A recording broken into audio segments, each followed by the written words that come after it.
Hi friends, ಎಲ್ಲರೂ ಹೇಗಿದ್ದೀರಾ? ನಾನು ಕೂಡ ಚೆನ್ನಾಗಿದ್ದೀನಿ, ನೀವು ಕೂಡ ಚೆನ್ನಾಗಿದ್ದೀರಾ ಅಂತ ಭಾವಿಸ್ತಾ ಇದ್ದೀನಿ.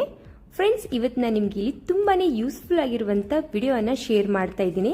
ಎಲ್ಲೂ ಸ್ಕಿಪ್ ಮಾಡ್ದೇನೆ ಪೂರ್ತಿ ನೋಡಿ, ಖಂಡಿತ ನಿಮಗಿದು ಯೂಸ್ಫುಲ್ ಆಗುತ್ತೆ. ಮೊದಲಿಗೆ ನಾನಿಲ್ಲಿ ತೆಂಗಿನಕಾಯಿಯನ್ನು ಕಟ್ ಮಾಡ್ಕೊಂಡಿದ್ದೀನಿ. ಫ್ರೆಂಡ್ಸ್, ಮಳೆಗಾಲದಲ್ಲಿ ಚಳಿಗಾಲದಲ್ಲಿ ತೆಂಗಿನಕಾಯಿ ತುಂಬ ಬೇಗನೆ ಕೆಟ್ಟಬಿಡುತ್ತೆ. ಸೊ ನಾನು ಹೇಳಿರುವಂಥ ಟಿಪ್ಸನ್ನು ಫಾಲೋ ಮಾಡಿ, ಖಂಡಿತ ನಿಮ್ಮ ತೆಂಗಿನಕಾಯಲ್ಲಿ ಸ್ವಲ್ಪನೂ ಕೆಡೋದು ಇಲ್ಲ, ಸ್ಮೆಲ್ ಕೂಡ ಬರೋದಿಲ್ಲ. ಈ ರೀತಿ ತೆಂಗಿನಕಾಯಿನ ಕಟ್ ಮಾಡಿಕೊಂಡು ಇದಕ್ಕೆ ನೀರನ್ನು ಸೇರಿಸ್ಕೋಬೇಕು. ಚೆನ್ನಾಗಿ ನಾವು ಇದನ್ನು ಒಂದು 7 ರಿಂದ 3 ಸತಿ ವಾಶ್ ಮಾಡ್ಕೋಬೇಕು. ಯಾಕಂದರೆ ನಾವು ಕಟ್ ಮಾಡಿ ಸೇರಿಸಿದ ಮೇಲೆ ಇದರಲ್ಲಿ ಹಾಲಾಗಿ ಬರುತ್ತೆ. ಸೊ ಆ ರೀತಿ ಬಂದರೆ ಇಲ್ಲಿ ಕೆಟ್ಟಬಿಡುತ್ತೆ ತೆಂಗಿನಕಾಯಿ ಕೂಡ. ಅದಕ್ಕೋಸ್ಕರ ಚೆನ್ನಾಗಿ ಒಂದು 7 ರಿಂದ 3 ಸತಿ ವಾಶ್ ಮಾಡಿಕೊಂಡು ನೀರನ್ನು ಹಾಕಿ ನಾವು ಇಡಬೇಕು. ಈ ರೀತಿ ಇಡೋದ್ರಿಂದ ನಮ್ಮ ತೆಂಗಿನಕಾಯಲ್ಲಿ ಕೆಡೋದು ಇಲ್ಲ, ಹಾಗೆ ಸ್ಮೆಲ್ ಕೂಡ ಬರೋದಿಲ್ಲ. ಸೊ ಇದನ್ನು ಡೈಲಿ ನೀವು ನೀರನ್ನು ಚೇಂಜ್ ಮಾಡ್ತಾ ಇರಬೇಕು. ಇದನ್ನು ಮುಚ್ಚಬೇಕು, ಆದರೆ ಸ್ವಲ್ಪನೇ ಓಪನ್ ಇರಬೇಕು ಫ್ರೆಂಡ್ಸ್. ಈ ರೀತಿ ನಾನು ಚಿಕ್ಕವಳಿದ್ದಾಗ ನಮ್ಮ ಮನೆ ಪಕ್ಕದಲ್ಲಿ ಒಂದು ಅಜ್ಜಿ ಅಂಗಡಿ ಇತ್ತು. ಸೊ ಅವರು ಈ ಟಿಪ್ಸನ್ನು ಫಾಲೋ ಮಾಡ್ತಿದ್ರು ಫ್ರೆಂಡ್ಸ್. ಈ ರೀತಿಯಾಗಿ ನಾವು ಮಾಡೋದ್ರಿಂದ ನಮ್ಮ ತೆಂಗಿನಕಾಯಲ್ಲಿ ಕೆಡೋದಿಲ್ಲ. ಫ್ರೆಂಡ್ಸ್, ಕೆಲವೊಂದು ಸತಿ ನಮ್ಮ ಮನೆಯಲ್ಲಿ ಕೋಲ್ಗೇಟ್ ಖಾಲಿ ಆದಾಗ ಎಕ್ಸ್ಟ್ರಾ ಕೋಲ್ಗೇಟು ಇರೋದಿಲ್ಲ, ಹಾಗೆ ಅರ್ಜೆಂಟ್ ಕೂಡ ಇರುತ್ತೆ, ಅಂಗಡಿಗೂ ಹೋಗೋಕ್ಕಾಗೋದಿಲ್ಲ. ಆವಾಗ ನೀವು ಈ ಟಿಪ್ಸನ್ನು ಫಾಲೋ ಮಾಡ್ಬೋದು. ಸೊ ಒಂದು ಎರ್ಪಿನು ಅಥವಾ ಒಂದು ಕ್ಲಿಪ್ಪು ಅಥವಾ ಒಂದು ಕಡ್ಡಿ ಆಗಲಿ ಯಾವುದು ಬೇಕಾದರೂ ನೀವು ತಗೋಬೋದು. ತಗೊಂಡ್ಬಿಟ್ಟು ಈ ರೀತಿ ಹಿಂದ್ಗಡೆಯಿಂದ ಮುಂದ್ಗಡೆಗೆ ಪ್ರೆಸ್ ಮಾಡಬೇಕು. ಈ ರೀತಿ ಪ್ರೆಸ್ ಮಾಡೋದ್ರಿಂದ ಕೋಲ್ಗೇಟ್ ಇಲ್ಲಿ ತುಂಬ ಈಸಿಯಾಗಿ ಒಂದು 3 ರಿಂದ 4 ಜನಕ್ಕೆ ಆಗೋಷ್ಟು ಕೋಲ್ಗೇಟ್ ಇಲ್ಲಿ ಬರುತ್ತೆ. ಫ್ರೆಂಡ್ಸ್, ಕೋಲ್ಗೇಟ್ ಖಾಲಿ ಆದರೆ ಸಾಕು, ನಾವು ಬಿಸಾಕ್ಬಿಡ್ತೀವಿ. ನೀವು ಬಿಸಾಕಕ್ಕೆ ಹೋಗಬೇಡಿ. ಇದರಿಂದ ತುಂಬಾ ಯೂಸ್ಫುಲ್ ಆಗಿರೋಂಥ ವಿಡಿಯೋಸನ್ನು ನಾನು ಇನ್ನು ಮುಂದೆ ನಿಮಗೆ ಹೇಳ್ಕೊಡ್ತೀನಿ. ಸೊ ಈ ರೀತಿ ಮತ್ತೆ ಇದನ್ನು ನಾವು ಫೋಲ್ಡಿಂಗನ್ನು ಮಾಡಬೇಕು. ಈ ರೀತಿ ಫೋಲ್ಡಿಂಗ್ ಮಾಡಿ ನಾವು ಪ್ರೆಸ್ ಮಾಡಿದ್ರೆ ಸಾಕು, ಕೋಲ್ಗೇಟ್ ಇಲ್ಲಿ ಬಂದ್ಬಿಡುತ್ತೆ. ಸೊ ನಿಮಗೆ ಕಂಫರ್ಟೇಬಲ್ ಆಗಲ್ಲಪ್ಪ ಅಂದರೆ ನೀವು ಇದಕ್ಕೆ ಒಂದು ಕ್ಲಿಪ್ಪೋ ಅಥವಾ ಎರ್ಪಿನೋ ಏನಾದರೂ ಇದಕ್ಕೆ ಈ ರೀತಿ ಚುಚ್ಕೋಬೇಕು. ಈ ರೀತಿ ಚುಚ್ಚಿ ಇಡೋದ್ರಿಂದ ತುಂಬ ಈಸಿಯಾಗಿ ನಿಮಗೆ ಇಲ್ಲಿ ಕೋಲ್ಗೇಟು ಬರುತ್ತೆ. ಫ್ರೆಂಡ್ಸ್, ಮನೆಯಲ್ಲೆಲ್ಲ ನಾವು ಬಾಟಲ್ ಜಾಸ್ತಿ ಯೂಸ್ ಮಾಡ್ತಾ ಇರ್ತೀವಿ. ಸೊ ಚಿಕ್ಕ ಮಕ್ಕಳಿಗೆ ಸ್ಕೂಲ್ಗೆಲ್ಲ ಬಾಟಲ್ ಕೊಟ್ಟು ಕಳಿಸ್ತಾ ಇರ್ತೀವಿ, ನೀರನ್ನು ಹಾಕಿಬಿಟ್ಟು. ನಂತರ ಆಫೀಸ್ಗೆ ಹೋಗೋರ್ಗೂ ಕೊಡ್ತೀವಿ. ಮನೇಲಿ ನಾವೆಲ್ಲಾದರೂ ಹೊರಗಡೆ ಹೋಗುವಾಗ ನಾವು ಕೂಡ ಯೂಸ್ ಮಾಡ್ತಿರ್ತೀವಿ. ಡೈಲಿ ಯೂಸ್ ಮಾಡೋದ್ರಿಂದ ಸ್ಮೆಲ್ ಬರೋಕ್ಕೆ ಸ್ಟಾರ್ಟ್ ಆಗುತ್ತೆ. ಹಾಗೆ ವಾಶ್ ಮಾಡೋಕ್ಕೂ ಕೂಡ ಕಂಫರ್ಟೇಬಲ್ ಆಗ್ತಾ ಇರೋದಿಲ್ಲ ಕೆಲವೊಂದು ಸತಿ. ಅದರಲ್ಲಿ ನಾವು ಸೋಪ್ ಹಾಕಿ ವಾಶ್ ಮಾಡೋದ್ರಿಂದ ಸೋಪ್ ಸ್ಮೆಲ್ ಕೂಡ ಬರುತ್ತೆ. ಸೊ ಆ ಸ್ಮೆಲ್ ಬರಬಾರ್ದಪ್ಪ ಅಂದರೆ ಈ ಟಿಪ್ಸನ್ನು ಫಾಲೋ ಮಾಡಿ.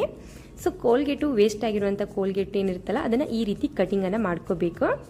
ನಂತರ ನಮಗೆ ಯಾವುದು ವಾಶ್ ಮಾಡಬೇಕಲ್ಲ ಬಾಟಲು, ಆ ಬಾಟಲನ್ನು ತಗೋಬೇಕು. ಫ್ರೆಂಡ್ಸ್, ನೋಡ್ತಾ ಇರ್ಬೋದು ಈ ರೀತಿ ಚಿಕ್ಕದಾಗಿ ಬಾಯಿ ಇದ್ದರೆ ಸೊ ಇದರಲ್ಲಿ ನಾವು ಕೈ ಹಾಕಿ ವಾಶ್ ಮಾಡೋಕ್ಕಾಗೋದಿಲ್ಲ. ಹಾಗೆ ಸೋಪ್ ಹಾಕಿ ವಾಶ್ ಮಾಡಿದ್ರೆ ಎಲ್ಲಾದರೂ ಸೋಪು ಅಂಟುಕೋತಂದರೆ ಗೊತ್ತೂ ಆಗೋದಿಲ್ಲ. ಹಾಗೆ ನೀರನ್ನು ನಾವು ಇದರೊಳಗೆ ತುಂಬಿದ ಮೇಲೆ ಸೋಪು ಮೆಲ್ಟಾಗಿ ಸ್ಮೆಲ್ ಬರೋಕ್ಕೆ ಶುರು ಆಗುತ್ತೆ. ಸೊ ಹಾಗಾಗಿ ನೀವು ಈ ಕೋಲ್ಗೇಟನ್ನು ಈ ರೀತಿ ಕಟಿಂಗ್ ಮಾಡಿಕೊಂಡು ನಂತರ ಅದರಲ್ಲಿ ಸೇರಿಸ್ಕೋಬೇಕು. ಫ್ರೆಂಡ್ಸ್, ಇದು ಮಾತ್ರ ತುಂಬಾ ಯೂಸ್ಫುಲ್ ಆಗಿರುವಂಥ ವಿಡಿಯೋ. ಹಾಗೆಯೇ ಸೊ ಈ ವಿಡಿಯೋನ ಎಲ್ಲೂ ಸ್ಕಿಪ್ ಮಾಡ್ದೇ ಪೂರ್ತಿ ನೋಡಿ, ಖಂಡಿತ ನಿಮಗೆ ಯೂಸ್ಫುಲ್ ಆಗುತ್ತೆ. ನಂತರ ನನಗೆ ಎಲ್ಲವನ್ನು ಹಾಕಿದ್ದೀನಿ. ಇದರಲ್ಲಿ ನೀರನ್ನು ಹಾಕಿ ಚೆನ್ನಾಗಿ ಈ ರೀತಿ ವಾಶ್ ಮಾಡ್ಕೋಬೇಕು. ಫ್ರೆಂಡ್ಸ್, ನಂತರ ಇದನ್ನು ನಾವು ಒಂದು ಪಾತ್ರೆಯಲ್ಲಿ ಹಾಕಿ ತೋರಿಸ್ತಾ ಇದ್ದೀನಿ. ಈ ನೀರನ್ನು ನೀವು ಹೊರಗಡೆ ಎಲ್ಲ ಬಿಸಾಕಕ್ಕೆ ಹೋಗಬೇಡಿ, ಸಿಂಕಲ್ಲಿ ಬಿಸಾಕಿ. ಸೊ ಸಿಂಕಲ್ಲಿ ಹಾಕೋದ್ರಿಂದ ಚಿಕ್ಕ ಪುಟ್ಟ ಹುಳುಗಳು ಇದ್ರೂ ಕೂಡ ಹೋಗುತ್ತೆ, ಹಾಗೆ ಸ್ಮೆಲ್ ಕೂಡ ಚೆನ್ನಾಗಿ ಬರ್ತಾ ಇರುತ್ತೆ. ನಂತರ ಬಾಟ್ಲನ್ನು ಮತ್ತೆ ಒಂದು 2 ನೀರಿನಿಂದ ನಾವು ಚೆನ್ನಾಗಿ ವಾಶ್ ಮಾಡ್ಕೋಬೇಕು. ಈ ನೀರನ್ನು ನಾವು ಬಾತ್ರೂಮ್ ಕೂಡ ಹಾಕೋಬೋದು, ಸ್ಮೆಲ್ ಚೆನ್ನಾಗಿ ಬರುತ್ತೆ ಕೋಲ್ಗೇಟ್ದು. ಫ್ರೆಂಡ್ಸ್, ನಂತರ ನಾನಿಲ್ಲಿ ಶುಂಠಿಯನ್ನು ತೋರಿಸ್ತಾ ಇದ್ದೀನಿ.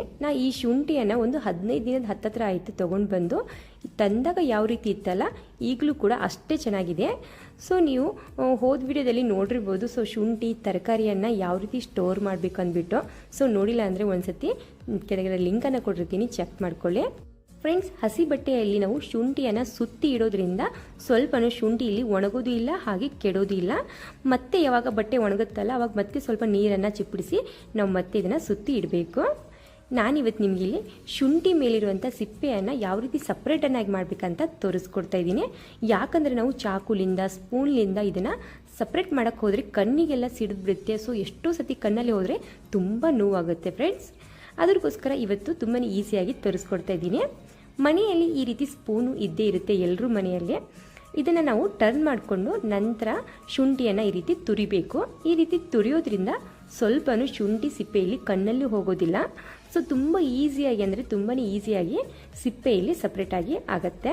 ಫ್ರೆಂಡ್ಸ್, ಮನೆಯಲ್ಲಿ ಚಿಕ್ಕ ಪುಟ್ಟ ಫಂಕ್ಷನ್ಸ್ ಇದ್ದಾಗ ಈ ರೀತಿ ಜಾಸ್ತಿ ಶುಂಠಿಯನ್ನು ನಾವು ಹೆಂಚಬೇಕಾಗತ್ತೆ ಅಥವಾ ಅದ್ರ ಮೇಲ್ಗಡೆ ಸಿಪ್ಪೆ ತೆಗಿಬೇಕಾಗತ್ತೆ. ಆವಾಗ ನೀವು ಈ ಟಿಪ್ಸನ್ನು ಫಾಲೋ ಮಾಡಿ, ಖಂಡಿತ ನಿಮಗೆ ಇದು ಯೂಸ್ಫುಲ್ ಆಗುತ್ತೆ. ಇದರಲ್ಲಿಂದ ಕೂಡ ನೀವು ಚೆನ್ನಾಗಿ ವಾಶ್ ಮಾಡಿಕೊಂಡು ಮತ್ತೆ ತುಳ್ಕೋಬೋದು, ಹೆಂಚೋದು ಕೂಡ ಬೇಕಾಗೋದಿಲ್ಲ, ಅಷ್ಟು ಚೆನ್ನಾಗಿದೆ ತುರಿಯುತ್ತೆ. ನಂತರ ನಾನಿಲ್ಲಿ ಈರುಳ್ಳಿಯನ್ನು ತಗೊಂಡಿದ್ದೀನಿ. ಈರುಳ್ಳಿ ನಮಗೆ ಬಿರಿಯಾನಿ ಮಾಡೋಕ್ಕೆ ಹಾಗೆ ಪಕೋಡ ಮಾಡೋಕ್ಕೆ ತುಂಬಾ ಚಿಕ್ಕ ಚಿಕ್ಕ ಪೀಸಸ್ ಆಗಿ ಕಟ್ ಮಾಡಬೇಕಾಗತ್ತೆ. ಆವಾಗ ಚಾಕುಲಿಂದ ಬರ್ತಾ ಇರೋದಿಲ್ಲ. ಆವಾಗ ಈ ಟಿಪ್ಸನ್ನು ನೀವು ಫಾಲೋ ಮಾಡ್ಬೋದು. ಈ ರೀತಿ ಹೀರೆಕಾಯಿ ತುರಿಯೋ ಮನೆ ಇರುತ್ತಲ್ಲ, ಈ ರೀತಿ ತುರಿ ಮನೆ ಇದ್ದರೆ ತೊಗೊಂಡ್ಬಿಟ್ಟು ಹೀರೆಕಾಯಿ ಯಾವ ರೀತಿ ತುರಿತೀವಲ್ಲ ಅದೇ ರೀತಿ ಇದನ್ನು ಕೂಡ ತುರಿಬೇಕು. ಫ್ರೆಂಡ್ಸ್, ನೋಡ್ತಾ ಇರ್ಬೋದು ಎಷ್ಟು ತೆಳ್ಳಗೆ ಇದು ಕಟಿಂಗ್ ಆಗ್ತಾ ಇದೆ ಅಂದ್ಬಿಟ್ಟು. ಚಾಕುಯಿಂದ ಕೂಡ ನಿಮಗೆ ಇಷ್ಟು ತೆಳ್ಳಗೆ ಕಟಿಂಗ್ ಮಾಡೋಕ್ಕೆ ಆಗೋದಿಲ್ಲ ಫ್ರೆಂಡ್ಸ್. ಹಾಗೆ ಇದು ತುಂಬ ಬೇಗ ಕೂಡ ಕಟಿಂಗ್ ಆಗುತ್ತೆ. ಚಾಕುಯಿಂದ ನಾವು ಒಂದು ಈರುಳ್ಳಿ ಕಟ್ ಮಾಡುವಷ್ಟು ಟೈಮಲ್ಲಿ ಇದು 3 ರಿಂದ 4 ಈರುಳ್ಳಿಯನ್ನು ನಾವು ಕಟ್ ಮಾಡ್ಬೋದು, ಅಷ್ಟು ಟೈಮ್ ಉಳಿಯುತ್ತೆ ಇದರಲ್ಲಿ. ಸೊ ಈ ವಿಡಿಯೋ ನಿಮಗೆ ಸ್ವಲ್ಪನಾದರೂ ಯೂಸ್ಫುಲ್ ಅನಿಸಿದರೆ, ಇಷ್ಟ ಆದರೆ ಪ್ಲೀಸ್ ನಮ್ಮ ಚಾನಲ್ಗೆ ಸಪೋರ್ಟ್ ಮಾಡಿ. ಹಾಗೆ ನಮ್ಮ ಚಾನಲನ್ನು ಸಬ್ಸ್ಕ್ರೈಬ್ ಮಾಡ್ಕೊಳ್ಳೋದನ್ನು ಮರಿಬೇಡಿ ಫ್ರೆಂಡ್ಸ್. ಹಾಗೆ ಪಕ್ಕದಲ್ಲಿರುವಂಥ ಬೆಲ್ಲೈಕನ್ನ ಆಲ್ ಅಂತ ಪ್ರೆಸ್ ಮಾಡಿ, ನಾನು ಮಾಡ್ತಾ ಇರುವಂಥ ಪ್ರತಿಯೊಂದು ವಿಡಿಯೋನು ಫಸ್ಟು ನಿಮಗೆ ನೋಟಿಫಿಕೇಷನ್ ಆಗಿ ಬರುತ್ತೆ. ಫ್ರೆಂಡ್ಸ್, ಆದಷ್ಟು ಈ ವಿಡಿಯೋಸನ್ನು ಎಲ್ರಿಗೂ ಶೇರ್ ಮಾಡಿ, ಎಲ್ರಿಗೂ ಯೂಸ್ಫುಲ್ ಆಗಲಿ.